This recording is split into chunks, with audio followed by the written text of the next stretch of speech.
Welcome back, guys. So we are continuing to work on our solar system, and over the next couple of days the plan is to get everything wired up and running. Yeah, so we just set up our wire reels. We got the wire pulled off, stripped it out, made the head up, tied to the rope, so getting ready to start pulling everything in. To answer a few questions real quick, I know people are saying you can't put our panels so far away from where our inverter is going to be at. It's not necessarily true. If I was going to wire all these panels to be 48 volts, I'd have to massively increase that wire to get that all the way down there. But we have these things wired in series and parallel, so the voltage from the panels going to the inverter is actually 288 volts. So at that voltage, we have about a 2% voltage drop at 400 feet. So we're below our 3% margin, so we have no issues at all with voltage getting there without any voltage drop at all. So we're good to go. Yes. We also had a couple of questions, and I apologize for not having gotten back to the comments on the previous video in a timely manner. I've had kind of a crazy week. I'm trying to gear up for our homeschool year to start, which involves a lot of planning and preparation for me. Hopefully I've gotten back to you guys by the time you're watching this video, but there were a couple of questions on there that we've addressed previously. We do, get new subscribers sometimes, and not everybody sees every video, so we don't mind addressing those again. One of those questions was, are we planning on expanding the solar system or our battery bank? Yeah, so you see we have the 4 battery modules down low. There's enough room for the for 4 more batteries up top. So right now we're at about 21 kW, right? And when we put 4 more, we'll be around 42 kW. So that's plenty enough power for us. It's covering everything that we need right now, but we do plan on expanding our battery bank in the near future. Yeah, and a few more panels, but we're fine. Yep. So another question we had is where we got those batteries from. eBay. Yes, a reputable seller off of eBay, and we expect a good lifespan out of those batteries. However, we'll keep you guys updated on if there's anything we would have done different once we have the system up and running and have used it for a while, if we would have changed anything, and how it lasts over time. Another question, keeping with that, was where we got the system from in general, like the inverter and those components, and that all came from Alt-E store. We're not affiliated with them, but just so you guys know, and since you're asking, that's where that came from. And they're helpful too. They're very, very helpful. Yeah, with the entire thing, they were easy to work with, so a good experience. Right, so what are we doing now? All right, so she's climbing the ladder. The cat's climbing the ladder. She's on top of the 8-foot ladder. So next task we're gonna do, we go ahead, tie the rope to the front of the buggy, and go reverse and yank that bad boy in. All right, let's go. All right, let's go. She's stuck. Come here, kitty. Come here. Come here. Come here.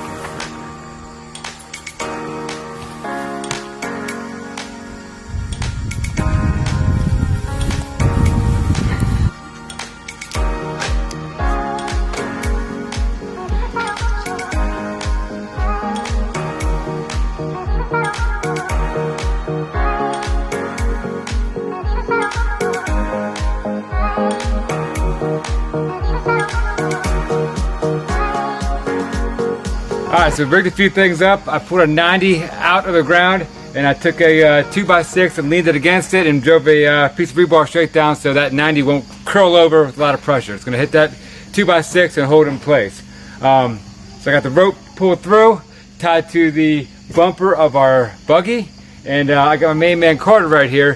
He is a trained professional buggy driver, and he's going to operate this thing while I hold him to the rope, and we're going to start pulling. Let's see how this works out. All right, start her up. Take it slow. Put it in low gear. And we're going to go slow. Keep it in low gear. Give it some gas. Go. Go ahead, son. Go ahead. Slow.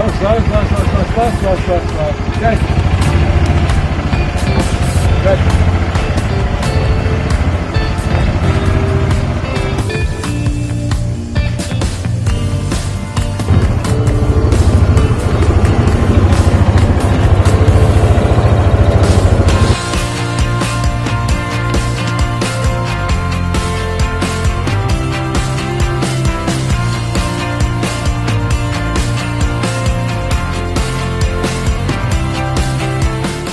So we yanked that wire with the buggy, went very, very smooth.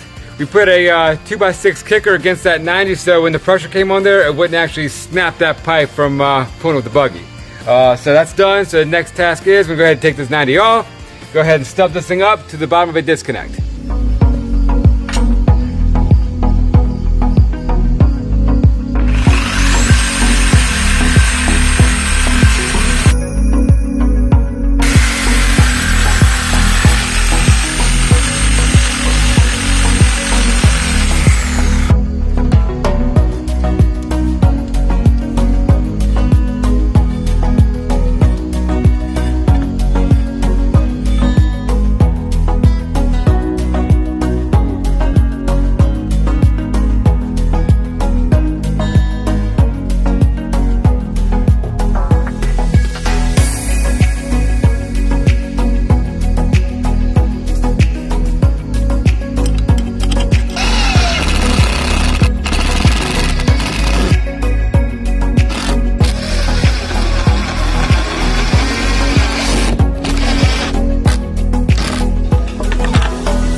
Our disconnect's installed. It's a 3-pole, 30 amp, 600 volt non-fuse safety switch, NEMA 3R. So since it's NEMA 3R, this thing's ready for outdoor use. Rain coming down this thing will be no issue at all. These wires right here come from our solar panels. It will come up and tie into the line side right here of the disconnect. And then off the load side, these lugs right here will come in and go to the charge controller. The way it's sitting right now with this arm in the down position, it is opened up, so it's making no contact, so the thing will be turned off. To energize it, the arm goes up, closes, and then it comes off and goes into the charge controller. Now the disconnect's installed, we're going to go ahead and go inside and finish the pipe and get the wire pulled through and then start wiring everything up.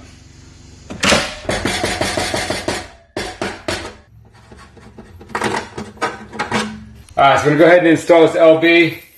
It's a little conduit. The wire's going to come through, this cover comes off, and we'll feed the wire down to go into the charge controller. Right now I got my connector right there. I'm going to go ahead and, there's a threaded on the inside. I'm going to go ahead and push it on and spin around. Alright, there you go.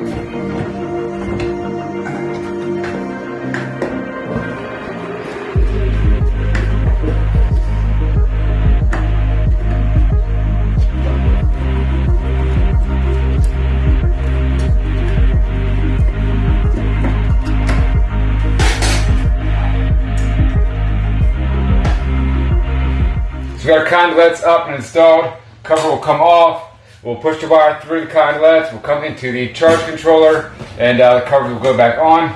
I'm not a big fan of the way I had to install it like this, coming down an angle and come in. Typically, I like to do everything parallel and perpendicular. This case, but it's all laid out, coming through the disconnect. It wasn't that easy. Prefer to come down, come around, come to the bottom. But the bottom of this charge controller is made for ventilation only. It's not made for anything to go into the bottom like that. So I had to come to the side, and it's what it is, so it's fine. So we're going to come back through, and we'll seal around this right here. We hole sawed through. It's a little bit messy now, but we'll come back and fix that. Not a big deal. So let's start getting everything wired up.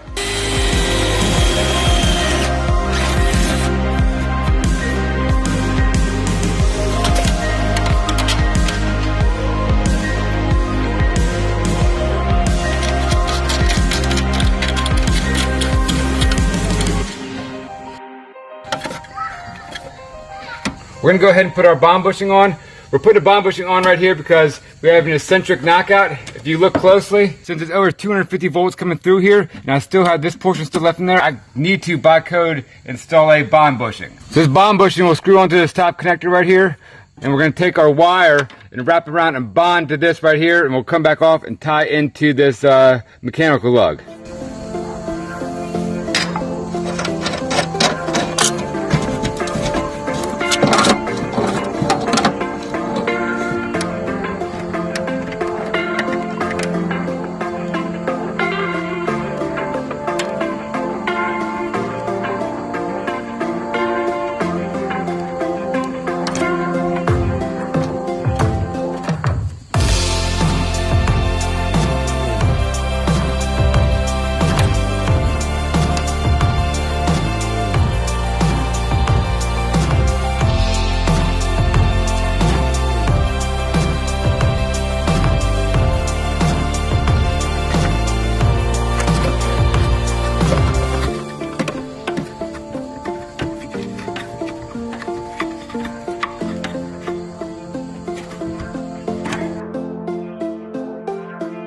So I'm going to go ahead and do some of these lugs real quick.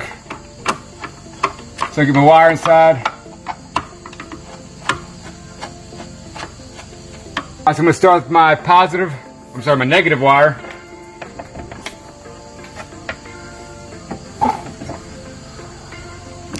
Eyeballing if it's good or not, and that should be good. I'm going to go ahead and cut it. Do a light score and strip.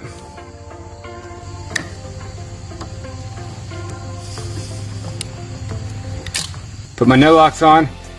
This stuff, you use this for aluminum cables only, not copper. The downside with aluminum is aluminum oxidizes over time, so that's why you put this stuff on so it does not oxidize. The plus side, the positive thing with aluminum, it's a lot cheaper.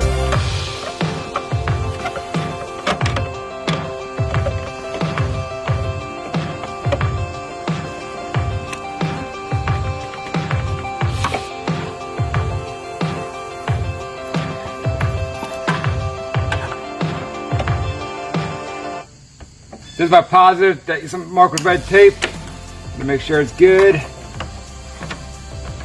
ahead and strip this guy too.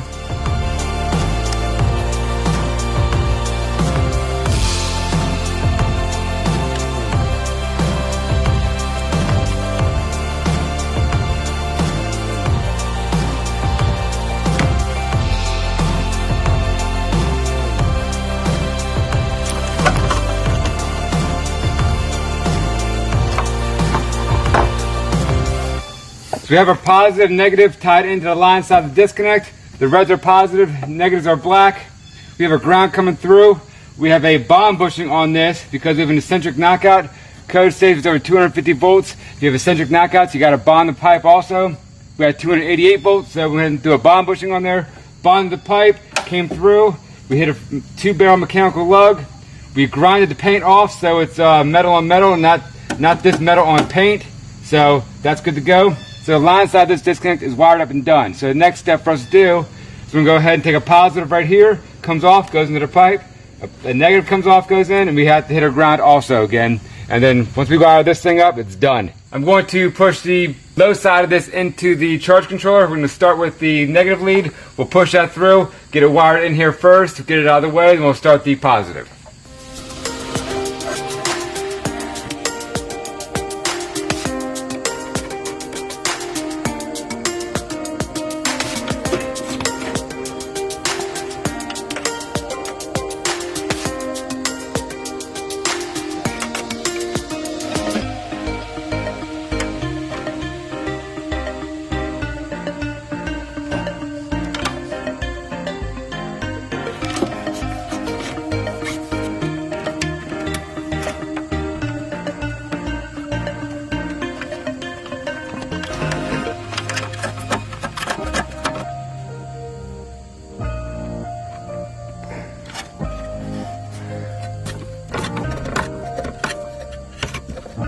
The disconnect's wired up and done. We have the line side coming in. Low side goes out to the charge controller. If you guys notice, we use aluminum on top and copper down low. We pulled the aluminum because it's such a far distance, 400 some feet.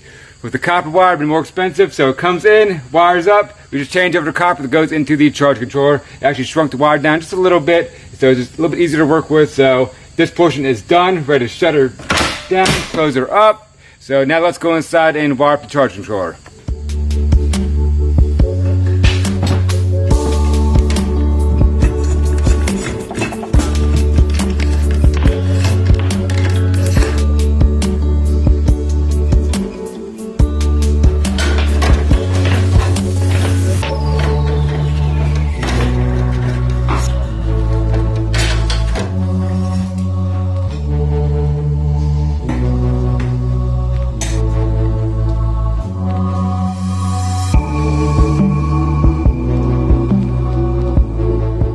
This is a lightning arrestor. We're going to go ahead and put this in. It's going to tie in to the charge controller.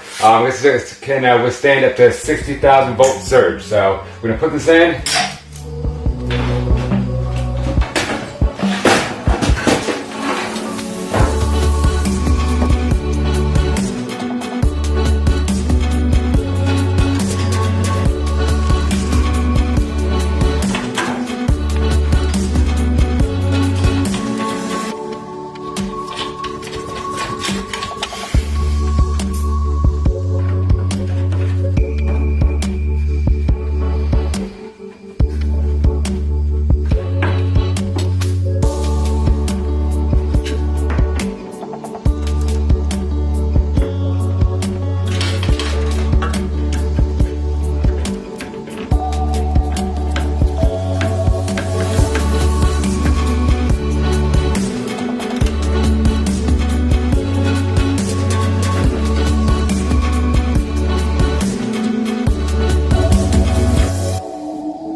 So we have our positive lead on our PV positive terminal. We have our negative lead right here, comes from our panels to our PV negative terminal. And these small 12 wires are for the lightning arrestor.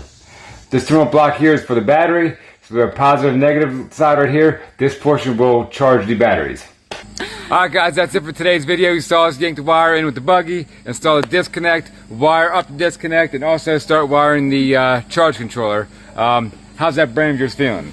Brain dead. Brain dead. Yes.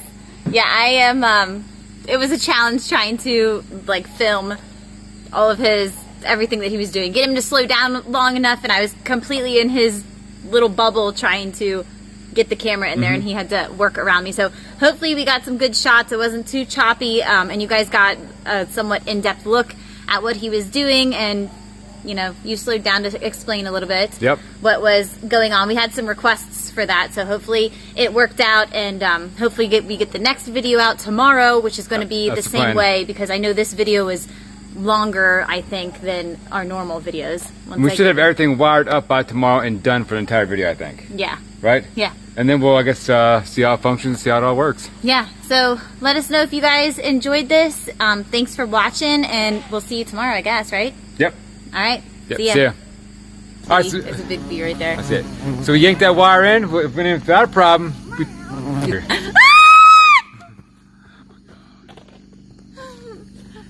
I'm allergic to bees.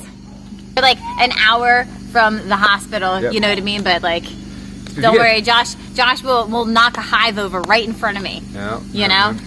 No problem. problem. But it is, it's hard to tell you get stung with bees. You can't you can't swell up any more than you already have, you know what I mean? Alright, so we got that wire yanked in, went in without a problem, went very easily. Yeah, it went very smooth. I knew the buggy could handle it because it handles driving Josh around the farm, so we knew we could pull. Got the head pushed in there, so no problems. Let her feed. I'm rambling. Am I rambling or no? A little bit, but he does that sometimes. Basically, it went really well, and now we're on to the next step, which is...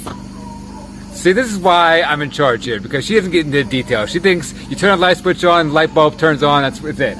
You know that time you... No, we are not going there. Yes. No, we're not. No, we're not. Okay, we are not maybe going next time. So, when I first met her, it's a long story. A few guys at work probably remember that story when I was dating you. Did you want dinner tonight? I'm just wondering. Yes. Yeah, okay. So, I forgot what we're talking about. So, we yanked it in. It wasn't... I don't know. We're done. It's getting late. Tied to the front of the buggy, put in reverse, and drove backwards. Always with sword bales.